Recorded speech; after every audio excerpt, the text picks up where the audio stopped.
बच्चों, सच दोस्त प्रोग्राम के साथ कैप्टन सारा एक बार फिर आपकी खिदमत में हाजिर है। उम्मीद करती हूँ कि आप सब खैरियत से होंगे। जैसे कि आप जानते हैं कि इस प्रोग्राम में हम आपकी मुलाकात यीशु मसीह के उन खास शागिर्दों से करवाते हैं जिनको यीशु मसीह ने रसूल मुकर्रर किया। मैं आपको बताना चाहती हूँ कि वो सब एक दूसरे से मुख्तलिफ थे। कोई बहुत ज्यादा गुस्से वाला था, कोई बहुत जल्दबाज, तो कोई ठहराव के साथ बोलता था, कोई बहुत हिसाब किताब करने वाला था, तो कोई बहुत ज्यादा ध्यान ज्ञान करने वाला था। तो आज हम आपकी मुलाकात यीशु मसीह के जिस शागिर्द से करवाने जा रहे हैं वो दिल के बहुत सच्चे और बहुत ज्यादा ध्यान ज्ञान करने वाले थे।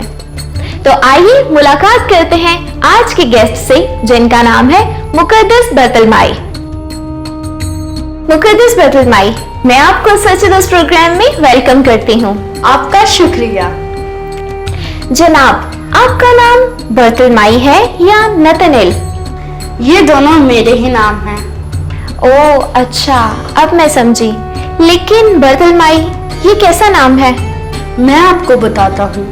बर का मतलब है बेटा और तलमाई शाही नाम है। और नतनेल का मतलब क्या है? नतनेल का मतलब है खुदा का तोहफा। अरे वाह, आपके नाम का तो बड़ा खूबसूरत मतलब है। जी बहुत शुक्रिया, लेकिन इससे भी प्यारा वो तोहफा है जो खुदा ने हमें दिया। आप किस तोहफे की बात कर रहे हैं? मैं उस तोहफे की बात कर रहा हूँ जिसका वादा खुदा ने अंबिया के वसीला तमाम बनियों इंसान से किया। वो तोहफा यीशु मसीह है। बेशक यीशु मसीह खुदा का इंसानों को दिया हुआ सबसे अजीम तोहफा है। जी बिल्कुल, यीशु मसीह अजीम तोहफा है, लेकिन दुनिया को इस तोहफे की कदर ना तो उस वक्त थी और ना ही आज है। ये वो तोहफा है जिसने हमें हमारे गुनाहों से रिहाई दिलाई, और जो कोई भी इस तोहफे को कबूल कर लेता है वो आसमान की बादशाहत में दाखिल हो सकता है, क्योंकि जिसके पास यीशु है उसके पास हमेशा की जिंदगी है और वही उसके साथ रहेगा। आपने दुरुस्त फरमाया, बेशक यीशु उनके साथ रहेगा। लेकिन आप मुझे ये बताएं कि आप किस जगह रहते थे? मैं काना गलील का रहने वाला था और माहीगीर था। जनाब, कहा जाता है कि आप बहुत गौर फिक्र, ध्यान ज्ञान और सोच विचार करने वाले शख्स थे। इस बारे में आप क्या कहेंगे? जी, हम यहूदी लोग पाक नविश्तों को पढ़ते और उन पर सोच विचार करने वाले लोग थे। मैं हर वक्त गौर फिक्र में रहता कि कौन सी पेशन गोई पूरी हुई और कौन सी होने वाली है। जबरदस्त। तो क्या आप इसके लिए किसी खास जगह का चुनाव करते थे? कभी कभार तो मैं घर ही में कलाम पर सोच विचार करता, लेकिन मैं ज्यादातर अपनी सबसे पसंदीदा जगह यानी दरख्त के नीचे बैठकर मूसा की शरीयत को पढ़ता था। दरख्त के नीचे बैठकर? अरे वाह, ये तो बड़ी पुरसकून जगह होती होगी। इसीलिए आप उस जगह का चुनाव करते थे सोच विचार के लिए?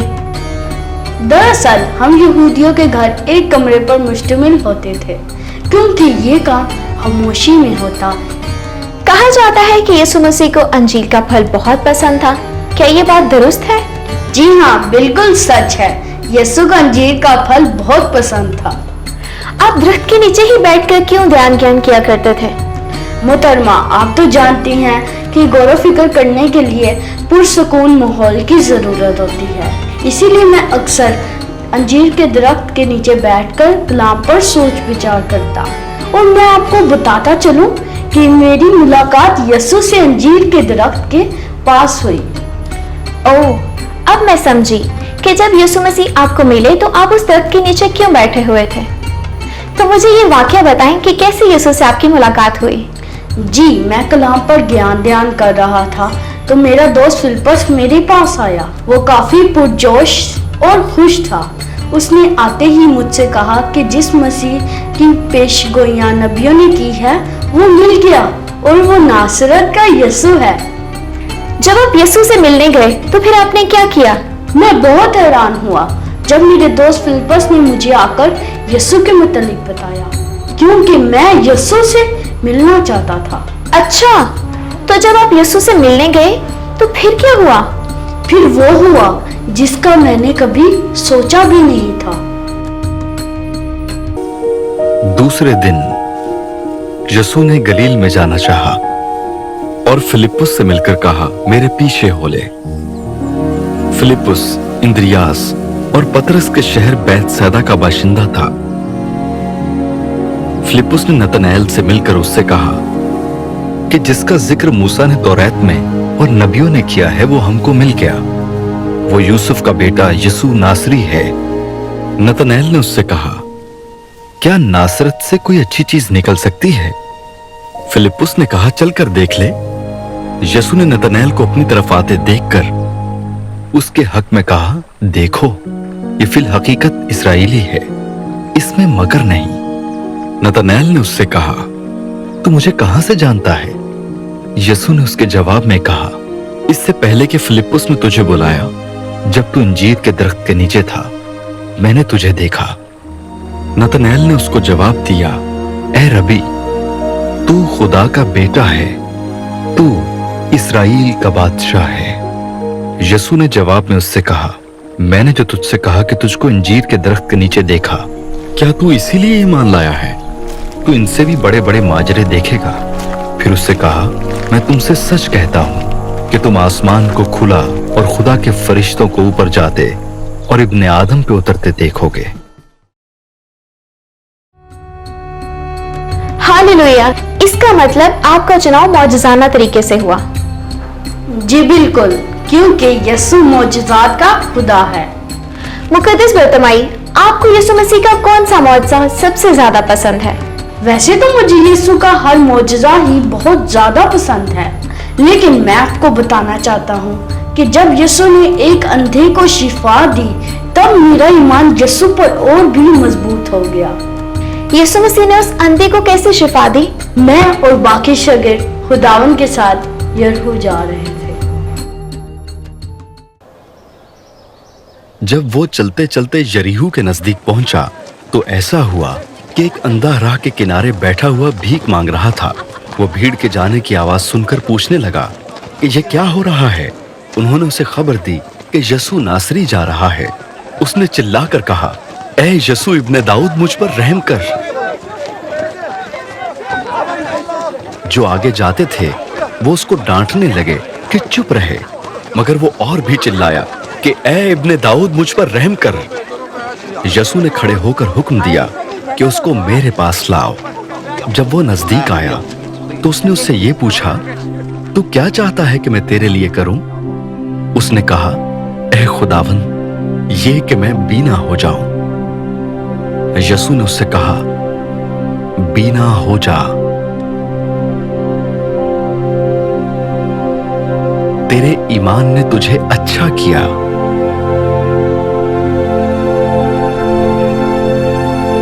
वो उसी दम बीना हो गया और खुदा की तमजीद करता हुआ उसके पीछे हो लिया।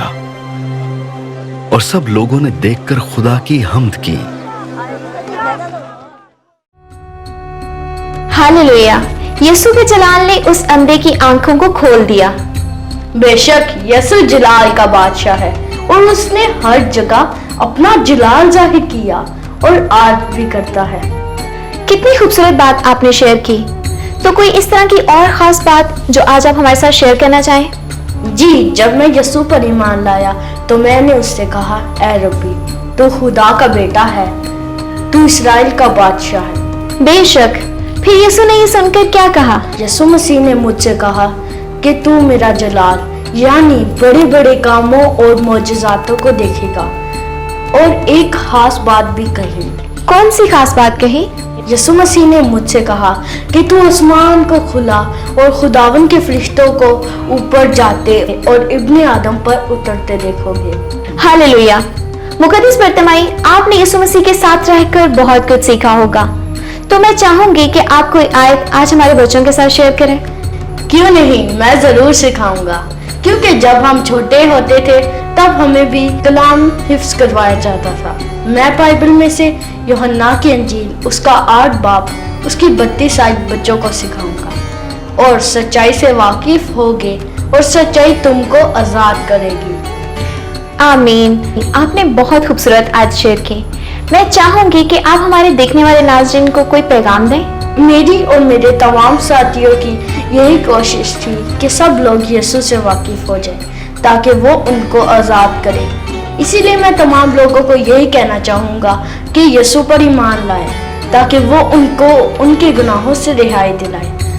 और मैं तमाम लोगों को ये भी कहना चाहूँगा कि हमेशा अपना दिल साफ रखें, किसी के लिए बुरा ना सोचें, क्योंकि खुदा हमारे दिलों को जानता है।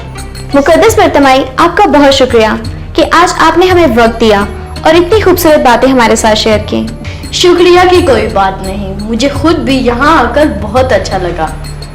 जी प्यारे बच्चों, तो मैं उम्मीद करती हूँ कि आज आपने मुकद्दस बरतमाई की बातों से बहुत कुछ सीखा होगा और बहुत बरकत पाई होगी। मैं चंद और बातें आपके साथ शेयर करना चाहती हूँ। वो ये कि बेशक बाइबल मुकद्दस में मुकद्दस बरतमाई का जिक्र बहुत कम है, लेकिन इनका ये इकरार काबिल तारीफ है जो इन्होंने किया। ए रब्बी, तू खुदा का बेटा है, तू इस्राएल का बादशाह है। और यही वो इकरार और जज्बा था जिसकी वजह से इन्होंने बहुत सी मुश्किलात बर्दाश्त की, लेकिन यीशु मसीह के ताबे रहे और खिदमत गुजारी का काम करते रहे। तो हमें इनकी जिंदगी से सीखना चाहिए कि हमें ना सिर्फ कलाम को पढ़ना है बल्कि उस पर ध्यान ज्ञान भी करना है और इस पर अमल भी करना चाहिए। इसी के साथ अपनी होस्ट कैप्टन सारा को दीजिए इजाजत। फिर मिलेंगे एक नए किरदार और एक नए एपिसोड के साथ। तब तक के लिए खुदा हाफिज।